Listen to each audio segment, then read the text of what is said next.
بسم اللہ الرحمن الرحیم رب اشرح لی صدری ویسر لی امری واحلل عقدۃ من لسانی یفقہوا قولی. میری آواز اگر تھوڑی سی بڑھا سکیں. کل آپ کی خدمت میں عرض کیا تھا کہ حضرت ابراہیم اور حضرت اسماعیل علیہ السلام کا واقعہ کہ کس انداز سے حضرت ابراہیم علیہ السلام حضرت اسماعیل علیہ السلام کو بے آب و گیا میدان میں چھوڑ آئے جہاں کوئی نہیں تھا، انسان نہیں تھا، کوئی زندگی نہیں تھی، اور پھر کس انداز سے حضرت اسماعیل کے ایڑیاں رگڑنے کے بعد وہاں سے چشمہ جاری ہوا اور آج تک فیض جاری ہے. داستان کو لے کے آگے بڑھتے ہیں. اسماعیل علیہ السلام کی زندگی گزر رہی ہے یہاں تک کہ اسماعیل علیہ السلام لڑکپن کی عمر کو پہنچتے ہیں. ابراہیم علیہ السلام نے ایک عجیب و غریب اور ایک حیرت انگیز خواب دیکھا. کیا خواب دیکھا؟ اللہ کے نبی نے خواب دیکھا کہ انہیں خدا کی طرف سے یہ حکم دیا گیا ہے کہ اپنے لختے جگر کو اپنے ہاتھوں سے قربان کر دیں. اب آپ کو یاد ہے نا کل کا واقعہ کہ یہ لختے جگر کتنی دعاؤں کے بعد ملا ہے، عمر کے کس حصے میں جا کر ملا ہے. کچھ روایت کے مطابق 80، کچھ روایت کے مطابق 86 سال کے تھے اس وقت. اور آپ کو یہ بھی یاد ہے نا کہ جب وہ اتنے ارمانوں اور دعاؤں کے بعد ملا ہے تو پھر ابراہیم علیہ السلام آلریڈی ایک کتنے سخت امتحان سے گزر چکے ہیں، سرخرو ہو کر آئے ہیں کہ اسی لخت جگر کو بے آب و گیا میدان میں تنہا چھوڑ آئے ہیں. یہ بھی ہو چکا ہے. اب ایک اور امتحان سامنے کھڑا ہے کہ خواب دیکھتے ہیں کہ اس لخت جگر کو قربان بھی کرنا اور اپنے ہاتھوں سے قربان کرنا. اللہ اپنے ہاتھوں سے. اب یہ اگین میں بار بار کہتا ہوں کہ اس واقعے میں اس سیگمنٹ کے دوران جب بھی ہم کوئی بھی مثال دیتے ہیں دنیاوی لحاظ سے تو کوئی اس کا مطلب کمپیریزن ڈرا کرنا نہیں ہوتا ہے ان ہستیوں کا، ان مطلب کوئی ہو ہی نہیں سکتا، اس کو تو کہنے کی ضرورت نہیں ہے. گوز وداؤٹ سینگ. صرف ایک ذرا سا صرف اندازہ کرنے کے لیے کہ جو صاحب اولاد ہے وہ بات سمجھیں گے کہ مطلب اگر بیٹے کو، بچے کو، بچی کو انجیکشن بھی اگر لگ رہا ہوتا ہے یا میں اگر اپنی بات کروں تو اگر میرا بیٹا کبھی کبھی نشریات میں آ رہا ہوتا ہے اسے صرف ماسک لگایا ہوا ہوتا ہے اگر تو مجھے معلوم ہے نا کہ وہ اللہ نہ کرے اس کو تو کچھ نہیں ہوگا جس کی وجہ سے ماسک لگایا ہوا ہے، سب نہیں لگایا ہوا ہے تو کوئی نہیں. پھر ہی مجھے ایک لمحے کو برا لگتا ہے، عجیب سا لگتا ہے کہ میں کیسے، میرا چاہتا ہے میں نہ دیکھوں اس کو، حالانکہ اس میں تو کوئی بیماری کا مسئلہ بھی نہیں، لیکن ہم ذرا سا بھی اس انداز سے دیکھ کے بھی تکلیف ہوتی ہے. یا اللہ کے نبی سے کہا جا رہا ہے کہ اپنے بیٹے کو اپنے ہاتھوں سے قربان کرنا ہے.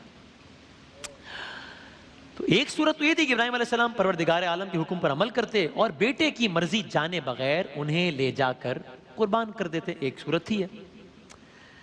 لیکن اللہ کے ہر امتحان میں سرفراز ہونے والے ابراہیم اور آتش نمرود میں بے خطر کود جانے والے اس عاشق نے یہ سوچا، بے خطر کود پڑا آتش نمرود میں، عشق سوچا کہ اگر بیٹے کی مرضی کے بغیر اسے قربان کر دوں گا تو عشق کے اس امتحان میں اکیلا کامیاب ہوں گا نا. لیکن اگر بیٹے کو بھی اس عظیم امتحان کے لیے ذہنی طور پر تیار کر لوں تو پھر ساتھ میرا لخت جگر بھی عشق کے امتحان میں سرخرو ہو جائے گا نا. لہٰذا ابراہیم علیہ السلام اپنے بیٹے کی طرف گئے. اللہ کے نبی نے بیٹے کی طرف رخ کر کے فرمایا اور قرآن مجید نے اس کے بارے میں یہ کہا. سورہ صافات کی آیات ہے تسلسل کے ساتھ 99 سے لے کے 113 مختلف ہم آپ کو بیان کریں گے. کیا فرمایا؟ جب وہ یعنی کہ حضرت ابراہیم علیہ السلام کے فرزند کی بات ہو رہی ہے، جب وہ ان کے ساتھ دوڑنے کی عمر کو پہنچا، یعنی جب اتنے بڑے ہو گئے حضرت اسماعیل علیہ السلام، جب وہ ان کے ساتھ دوڑنے کی عمر کو پہنچا تو ابراہیم نے کہا کیا؟ کہا بیٹا میں خواب میں دیکھتا ہوں کہ گویا تم کو ذبح کر رہا ہوں. میں خواب میں دیکھتا ہوں کہ گویا تم کو ذبح کر رہا ہوں، تم سوچو کہ تمہارا کیا خیال ہے. قرآن کی آیت ہے. ابراہیم علیہ السلام نے ان الفاظ میں اسماعیل علیہ السلام کو بتایا. اب بیٹا بھی تو ایثار پیشہ باپ کے وجود کا حصہ ہے نا، کہ جس نے صبر و استقامت کا درس اپنی چھوٹی سی عمر میں انہی کے مکتب سے پڑھا ہے نا. کیا کہنے میں بیٹے نے خوشی خوشی خلوص دل سے فرمان الہی کا استقبال کیا. انتہائی پرسکون لہجے میں عرض کی قرآن کی آیت، بابا جان آپ کو جو حکم ہوا ہے وہی کیجئے، اللہ نے چاہا تو آپ مجھے صابروں میں پائیں گے. کیا کہنا ہے، کیا کہنا ہے. ستجدنی انشاء اللہ من الصابرین. اللہ نے چاہا آپ مجھے صابروں میں پائیں گے۔ شاعر نے کہا یہ فیضان نظر تھا یا کہ مکتب کی کرامت تھی، یہ فیضان نظر تھا یا کہ مکتب کی کرامت تھی، سکھائے کس نے اسماعیل کو آداب فرزندی۔ تو اس طرح اس عظیم باپ اور ذی شان بیٹے نے آزمائش کا پہلا مرحلہ کامیابی سے طے کر لیا۔ اچھا، اب یہاں بڑی دلچسپ بات ایک اور ہے، مورخین نے لکھتے ہیں شیطان، ابھی آپ کو یاد ہے نا کون شیطان، یکم رمضان سے ہم چلے تھے سفر کو لے کے، کہ جب آدم علیہ السلام کی تخلیق ہوئی، سجدہ کرنا تھا، انکار کیا، راندہ درگاہ ہوا، پھر کس طریقے سے جنت میں آیا، سارا معاملہ کیا، پھر کس طریقے سے نوح علیہ السلام کی سارے۔ اب یہاں مورخین لکھتے ہیں شیطان نے پورا زور لگا دیا کسی طریقے سے ابراہیم علیہ السلام اس امتحان سے کامران ہو کر نہ نکلیں۔ تو اس مردود نے رد کیا گیا ہو جو، اس نے سب سے پہلے کیا کیا، حضرت حاجرہ کے پاس آیا، جناب اسماعیل علیہ السلام کی والدہ کے پاس، کہنے لگا مفہوم، کہنے لگا معلوم ہے کچھ خبر ہے، آپ کا شوہر اپنے بیٹے کو ذبح کرنے جا رہا ہے۔ ابھی ایک ماں سے اس کے لخت جگر کے بارے میں کہا جا رہا ہے، آپ کا بیٹا آپ کے اپنے بیٹے کو ذبح کرنے جا رہا ہے، آپ کا شوہر۔ بی بی نے کہا دور ہو جاؤ تم یہاں سے، کبھی کوئی مہربان باپ اپنے ذی شان بیٹے کو بھی ذبح کر سکتا ہے؟ شیطان نے کہا ان کا دعویٰ یہ ہے کہ انہیں ایسا کرنے کا حکم خدا نے دیا ہے، بس یہ سننا تھا۔ جناب حاجرہ نے فوراً کہا ارے اگر اللہ نے حکم دیا ہے تو پھر ابراہیم جانے اور اس کا اللہ جانے۔ اللہ اکبر، سبحان اللہ۔ اب آپ کو یاد ہے نا یہ وہی جناب حاجرہ ہے کہ کل کے واقعے میں عرض کیا تھا، بے آب و گیا وادی ہے، صحرا ہے، ابراہیم علیہ السلام چھوڑ کر جا رہے ہیں، پوچھا کس کے آسرے پر چھوڑ کر جا رہے ہیں، پھر پوچھا کہ کیا آپ جو یہ کر رہے ہیں یہ اللہ کے کہنے پر کہہ رہے ہیں، اللہ کا حکم ہے؟ کہا بالکل اللہ کا حکم ہے۔ کہا پھر ہمیں کیا پریشانی، اب جائیے پھر کل۔ اور آج یہ کہا شیطان سے، کہا پھر تم کون ہوتے ہو دخل دینے والے اگر اللہ کا حکم ہے؟ روایات میں ملا کہ یہاں تک کہ بی بی نے زمین سے کچھ پتھر اٹھائے اور شیطان کو مارے۔ یاد رکھیے گا، پتھر اٹھائے اور شیطان کو مارے۔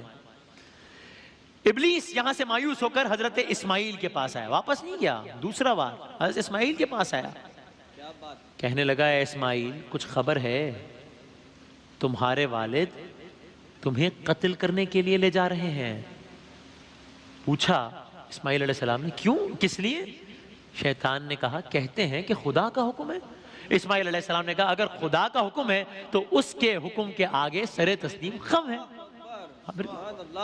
اسماعیل علیہ السلام نے بھی پتھر اٹھائے اور اس کو مار کر دور بھگایا۔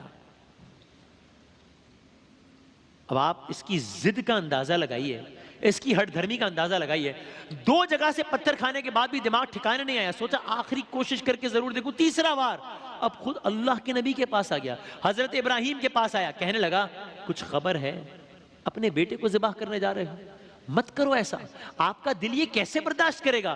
ارے اس چاند سے بیٹے کو قربان کریں گے۔ ابراہیم علیہ السلام نے وہاں سے اس کو دور بھگایا، فرمایا دفع ہو جاؤ یہاں سے۔ جناب ابراہیم نے کچھ سنگریزے اٹھائے اور شیطان کو مار کر دور بھگایا، 3 مرتبہ بھگا دیا گیا۔ آج بھی جب ہم جاتے ہیں حج پہ 3 شیطانوں کو کنکریاں مارتے ہیں۔ یہ دوسرا مرحلہ بھی کامیابی سے طے پایا۔ یا اگر یوں کہنے اپنے الفاظ میں، ابراہیم، چونکہ آپ نے سنا تھا نا ابراہیم علیہ السلام کا واقعہ، بتوں کو توڑا تھا، اگر ہم یوں کہہ دیں ابراہیم علیہ السلام آج سے پہلے بت شکن تھے، اب ابلیس شکن بھی بن گئے ہوئے۔ شیطان کو ملال ہے کہ اس کی کوئی چال کارگر نہ ہو سکی۔ ابراہیم علیہ السلام چلے لخت جگر کو سرزمین منا کے خشک اور جلا ڈالنے والے گرم پہاڑوں کے درمیان قربان گاہ میں لے آئے۔ کل وہاں چھوڑ آئے تھے، آج یہاں لے آئے۔ حضرت اسماعیل نے فرمایا بابا جان رسی کو مضبوطی سے باندھ دیجئے گا۔ کل کے واقعے میں بھی عرض کیا تھا کہ بار بار اس واقعے کی میں آپ کو یاد دلائے گا، یہ واقعہ کربلا سے، اور آج بھی آپ کے ذہن میں واقعہ کربلا، تو بس کئی جگہوں پر آپ کو یاد ہے۔ کہا بابا جان رسی کو مضبوطی سے باندھیے گا تاکہ میں فرمان خداوندی کے اجرا کے وقت ہاتھ پیر نہ ہلاؤں، مجھے خدشہ ہے کہیں اس سے میرے اجر میں کمی نہ واقع ہو جائے. اور بابا جان جب گھر واپس تشریف لے جائے نا تو میری ماں کو میرا سلام کہیے گا, اور ہو سکے تو میرا کرتا میری ماں کے پاس لے جائیے گا. وہ لختے جگر کی خوشبو پا کر سکون قلب محسوس کرے گی. کہا بابا جان مجھے زمین پر سجدے کی حالت میں لٹا کر قربان کیجئے گا کہ یہ قربانی کی بہترین حالت ہے, اور ایسی صورت میں آپ کی نگاہیں میرے چہرے پر نہیں پڑیں گی. اللہ اکبر. چشم فلک نے اس سے پہلے ایسا عظیم بیٹا نہیں دیکھا جو اپنی موت کا سامان کرنے میں اپنے والد کی مدد کر رہا ہے. ہاں ابھی اور آگے جا کر تاریخ بہت سارے واقعات دیکھے گی. میدان کربلا میں وہ واقعہ بھی دیکھے گی کہ جب امام حسین خود اپنے ہاتھوں سے اپنے جوان لال جناب علی اکبر کے آخری وقت میں ان کے پاس ہوں گے, اور بڑا سخت منظر ہوگا.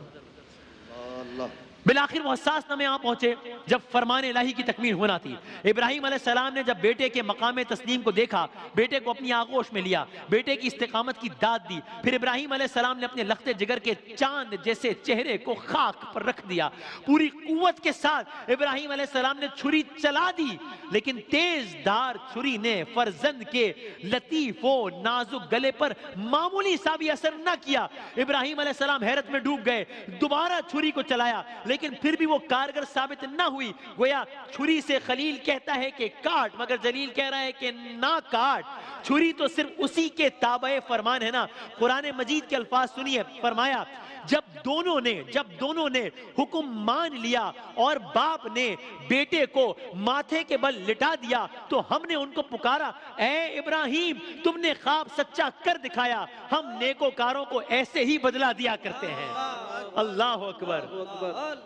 سورہ صافات کی آیت کے ترجمے میں سبحان اللہ. جب دونوں نے حکم مان لیا اور باپ نے بیٹے کو ماتھے کے بل لٹا دیا تو ہم نے ان کو پکارا, اے ابراہیم تم نے خواب سچا کر دکھایا, ہم نیکوکاروں کو ایسا ہی بدلہ دیا کرتے ہیں. بلا شبہ یہ صریح آزمائش تھی. تو ہوا کیا؟ پھر قرآن مجید نہیں بتایا ہوا کیا. ہم نے ایک بڑی قربانی کو ان کا فدیہ دے دیا. یہ بھی قرآن کی آیت ہے. ہم نے ایک بڑی قربانی کو ان کا فدیہ دے دیا. حضرت اسماعیل علیہ السلام کی جگہ ایک گوسفند یعنی دمبا آ گیا تھا, اور اللہ نے ان کے خلوص کی بدولت ان کی قربانی کو قبول کرتے ہوئے جنت میں اٹھا لیا تھا. بس یہ وہی دمبا تھا جو حضرت اسماعیل کا فدیہ بن گیا. بیٹے کو اپنے ہاتھ سے قرآن مجید نے کہا وَفَدَيْنَاهُ بِذِبْحٍ عَظِيمٍ, وَفَدَيْنَاهُ بِذِبْحٍ عَظِيمٍ. سورہ صافات میں بیٹے کو اپنے ہاتھ سے ذبح کرنا, وہ بھی لائق نیک بیٹا, وہ بھی ایسا بیٹا کہ جس کے انتظار میں باپ نے ایک عمر گزاری ہو, اور سب سے بڑھ کر اس عظیم بیٹے کی استقامت اور تسلیم و رضا تو دیکھیے کہ فرشتے بھی اش اش کر اٹھے. قرآن مجید کے الفاظ میں ابراہیم علیہ السلام کو خراج تحسین سنیے. آیات کا ترجمہ ہے سورہ صافات کی.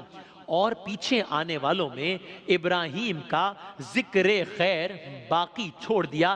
ابراہیم پر سلام ہو, کہا سلام علی ابراہیم, سلام علی ابراہیم.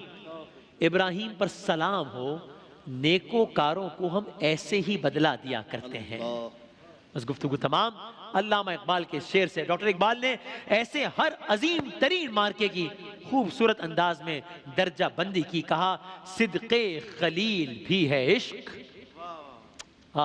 صدق خلیل بھی ہے عشق, صبر حسین بھی ہے عشق, صدق خلیل بھی ہے عشق, صبر حسین بھی ہے عشق, مارکے وجود میں بدر و حنین بھی ہے عشق. اور جاتے آتے میرا جی چاہتا ہے, کیونکہ یہ حضرت علی سے بھی منسوب ہے اور آپ نے حضرت ابراہیم کا واقعہ سنا ہے اور امام حسین کا واقعہ بھی آپ کے ذہن میں آیا, تو بس جاتے آتے یہ اشعار بھی سنتے جائیے کہ کیسے بتاؤں آپ کو کیا کیا حسین ہے, کیسے بیاں کروں کہ کیا کیا نہیں کیا کیا حسین ہے. بھئی قطرہ ہے کائنات تو دریا حسین ہے, قطرہ ہے کائنات تو دریا حسین ہے. بھئی بچپن ہی میں یہ شان, یہ عزت, یہ مرتبہ زلف نبی میں کھیلنے والا حسین ہے. اور حسین جو نام ہے، ہے سین یہ نون، ہے سے حق، سین سے سلامتی، آگے آپ کو جوڑتے جائیے. حق کو سلامتیو یقینو نماز کو، حق کو سلامتیو یقینو نماز کو، یکجا اگر کریں تو نتیجہ حسین ہے. یکجا اگر کریں تو نتیجہ حسین ہے. بھائی اس کے لبوں کے چھونے کو پانی ترس گیا، اس کے لبوں کے چھونے کو پانی ترس گیا. یہ کون کہہ رہا ہے کہ پیاسا حسین ہے؟ اور آخری شعر، آج کل کے حالات سے بھی اس کی نسبت جوڑیے. دنیا میں جو محب شہ مشرقین ہے، دنیا میں جو محب شہ مشرقین ہے، بے چینیوں کے دور میں بھی اس کو چین ہے. دنیا میں جو محب شہ مشرقین ہے، بے چینیوں کے دور میں بھی اس کو چین ہے. باطل کے سامنے جو جھکائے نہ اپنا سر، سمجھو کہ اس کے ذہن کا مالک حسین. ایک وقفے کے بعد دوبارہ حاضر ہوتے ہیں. یہی ماہ کرم